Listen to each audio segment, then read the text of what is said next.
Баарымарга салам. Сиздер менен сиздер сүйгөн экстремист Ринат Тухватшин. Бүгүн Кыргыз бийлиги менен ишмердүүлүгүндө жана клоптун материалдарын экстремисттик деп тапкандан кийин дагы биз менен калып, материалдарыбызды окуган, видеолорду көрүүнү улантып жатканыңыздар үчүн рахмат айтып кетмекчимин. Өзгөчө биздин контентке жактыруу белгисин басып, комментарий калтырып жана бөлүшүп жаткандарга ыраазычылык. Анткени бул ишмердүүлүк азыркы Кыргызстанда кооптуу болуп калды.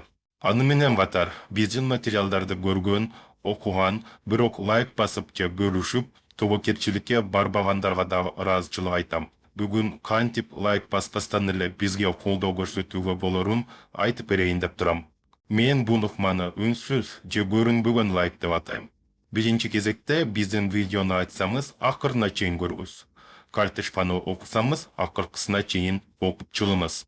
Социалдык тармактар бизди баштан аяк көрүп чыкканыбызды эске алат дагы, кийинки жолу сизге жана сиз сыяктуу башка колдонуучуларга башка материалдарыбызды дагы сунуштап баштайт.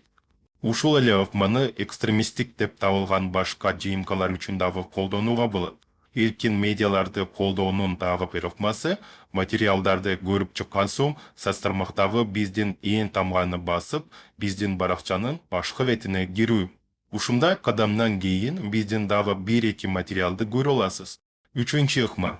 Биздин баракчанын башкы бетине кирип, баяноодогу шилтемени басуу. Бул кадамдар соцтармактарга баракча кызыктуу, демек аны жайылтуу керек деген түшүнүктү берет. Албетте, бул аракеттер салыштырмалуу коопсуз.